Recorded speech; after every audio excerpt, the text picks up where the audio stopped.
as Eddie is making contact with the ear, then it's not considered the back of the head. And that's where it got even more controversial because the ref took a step further and stopped the fight, calling it a DQ loss for Alvarez. I would personally argue the ref should have physically intervened much sooner before jumping straight to a DQ and taking a point instead. The full-on disqualification was a bit extreme, and on those grounds, actually, this was overturned to a no contest after the fact. But an incredibly infamous instance that was really deflating at the time for such an anticipated.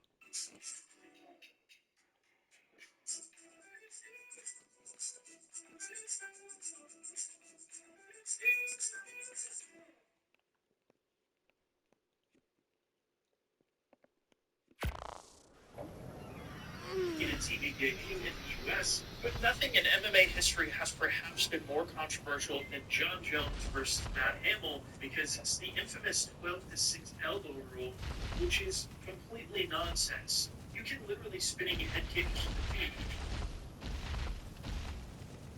And for some reason, even do a 12-5 angle elbow, or start at 11 and end at 6, but that specific downward angle is banned. A 12-6 elbow only refers to an elbow hold in this specific fashion. If there is a change in trajectory, for example, this is now a 6 elbow, or straight up in the direction of the ceiling, just straight down. There was only a couple of conditions. The writing of the unified rules, when it came to elbows, they tried to get rid of elbows. Right? Let me just make this clear. So we're saying that my hand goes straight up and straight down. That's what's illegal. So 12 o'clock to 6 o'clock. But if I'm inside control and I bring my arm like this, we're okay with it. They go, yes. And I started to combat it, and Lorenzo Fertitta looks at me and goes, John, let it go. It's stupid. And that's the thing, too. When you watch this back, he was beating on Matt Hamill for over a minute, almost a minute and a half. There's even a point where you can see him looking up at Mazzagatti, asking why he didn't stop the fight then. He cut him open before that. He did all the beating, and he even dislocated Matt Hamill's arm. All that happened before those 3 last elbows. He only threw 3 12-6 elbows. The University of Auburn is doing a study for us. Elbow strikes, all these elbow strikes that are allowed are all much more powerful than that elbow strike. Unlike the Alvarez fight, though, this still counts as a loss on Jones' record, being the only one he has today. We'll grab it with one championship, though. I should mention that spiking is illegal in pretty much every promotion in one way or another. But in one championship, there are literally no circumstances where it is allowed. So, for instance, in the UFC, as long as a fighter is holding onto a submission, thereby pretty much ensuring that a spike will happen unless they let go, that situation would be illegal. It's almost like the fighter's choice to hold on in that situation. Obviously, the most famous case of this happening would be with Andrade and Rose. She was holding onto a Kimura, so that made it perfectly legal. And none of that happened. It's all illegal. So there have been a couple of DQs in one championship for that specific reason, in the exact same way Rose lost to Andrade.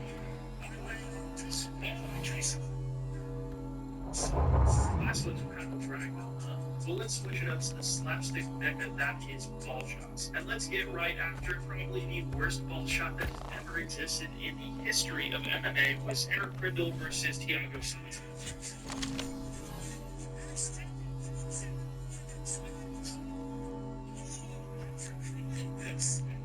Kicks are extremely rare in general in MMA, which puts this in an elite tier of wild and weird fouls. What's even funnier about this, though, is it may have actually been revenge for their first fight when his opponent Santos perhaps threw the lowest IQ technique in MMA history.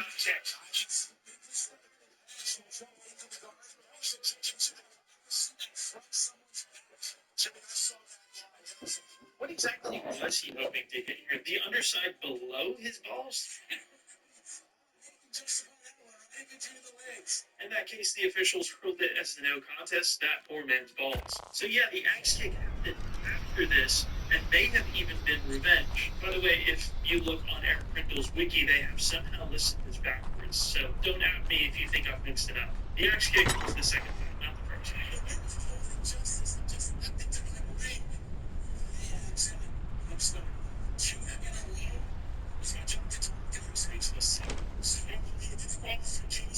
Here's another wild one as well. Way back in the day with Nelson DeCastro versus Akihiro Gono in the main race back in 2003. Sorry for the crappy image quality on some of these old gyms, but they're hard to find nowadays. In this case, it's not so much what the fighter did, the referee perhaps overextending their bounds, but Jordan is no doubt a fairly routine example of a leg kick accidentally turning into a mistargeted low blow, which is already a tough enough kick and notable on its own.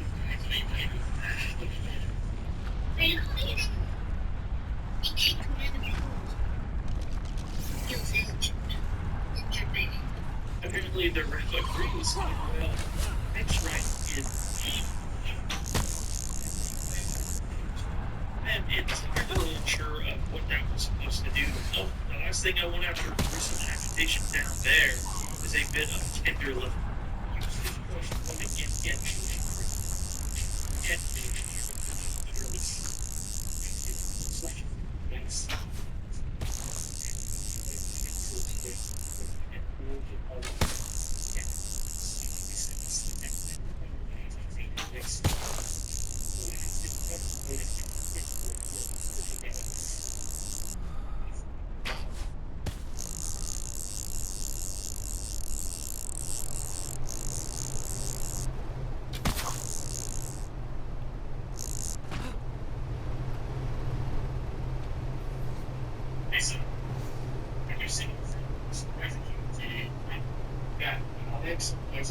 Yeah.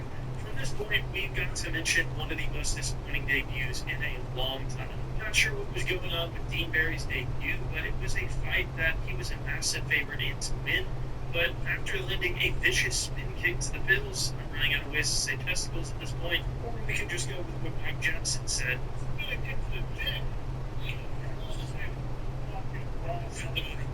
Anyhow, this somehow got worse with an absolutely atrocious eye poke, and just like that, Dean Barry was DQ'd and basically out of the UFC after that. He hasn't fought in the 2 years since. And so continuing on with the full fouls, you might have wondered why I said the Dutch guys had a bunch of bad fouls. Hashtag try ground, alright? Well, Gerard Bordeaux literally eye-raked a guy in Japan so bad that he became permanently blind in one eye. Somehow the refs did nothing to stop this with their unenforced warnings, and they did almost nothing here. It was really tragic on that end as well.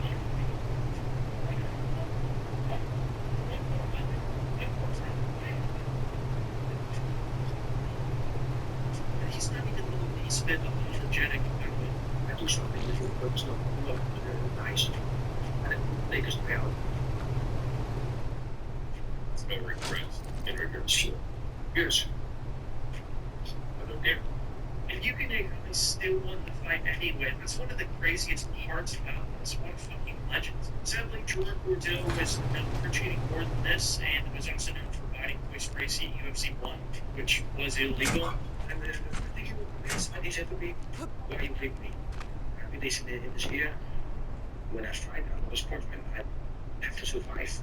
And so you might be asking yourself, why am I talking about Jordan Bordeaux when his fights aren't DQs? The point is, really, some fights absolutely should have been stopped, especially in the case of a guy being blinded live on TV. So for that reason, some of these fights are definitely worth mentioning. And then, of course, that leads us to another Dutchman in that of Gilbert Rathole. He certainly wasn't as bad as the final boss that Gerard Bordeaux was, but he was entirely more frequent with his cheating and rule breaking. This includes a disqualification where he eye-raked the shit out of Don Fry.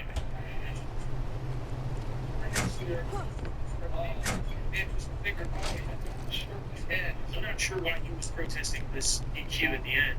Those were plain as day. It's about in other videos, but of course he KO'd a referee once for clearly favoring his own fighter, who he was roughing in this fight. Still an obvious DQ, and oh yeah, he also got DQ'd for biting somebody.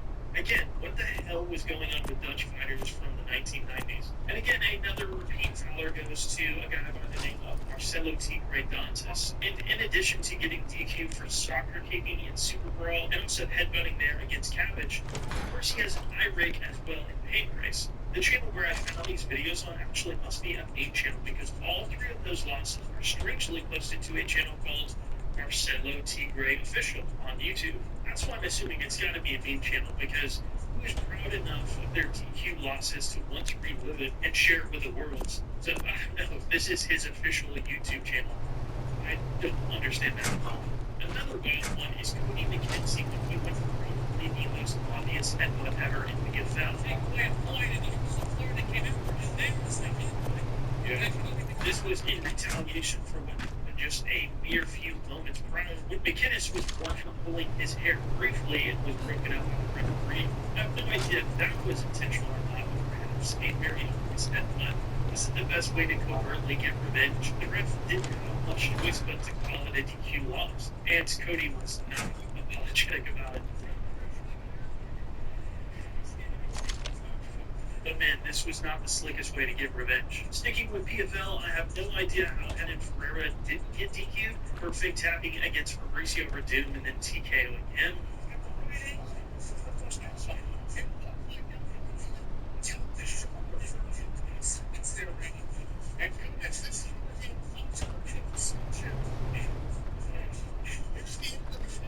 Yes, that is the current PFL champ, by the way, as of this recording. Somehow just a no contest. I'm not sure how you could argue that was unintentional.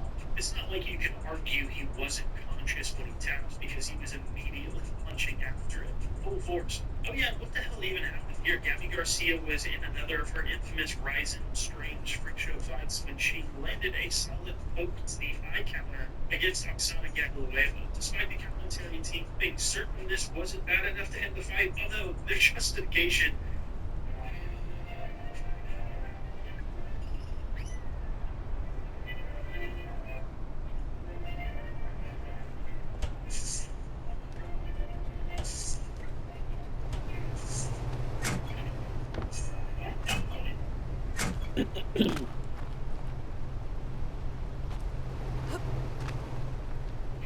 choose the path and begin your new journey of incarnation. Decision made now will shape your destiny. Chapter created. Please allocate your stats.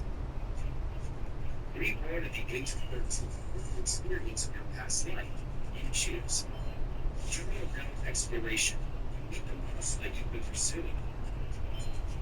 The monster you rescue turns out to be a captivating entity. You choose.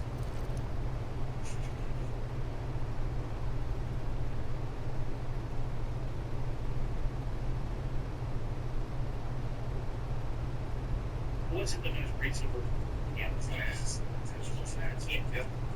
You know, I had this mistake.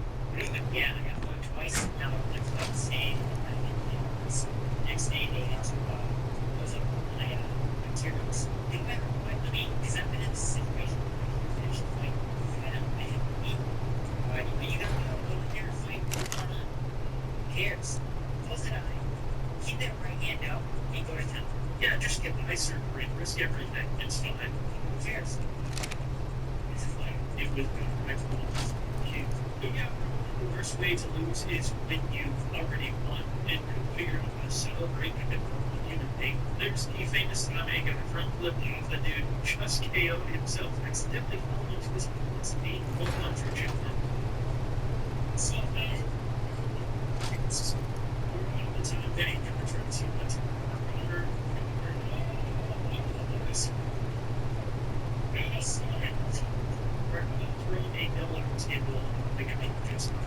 If this sounds a bit familiar, that's because I've talked about it recently, so I'm not going to go into as much detail here, but they're pretty self-explanatory.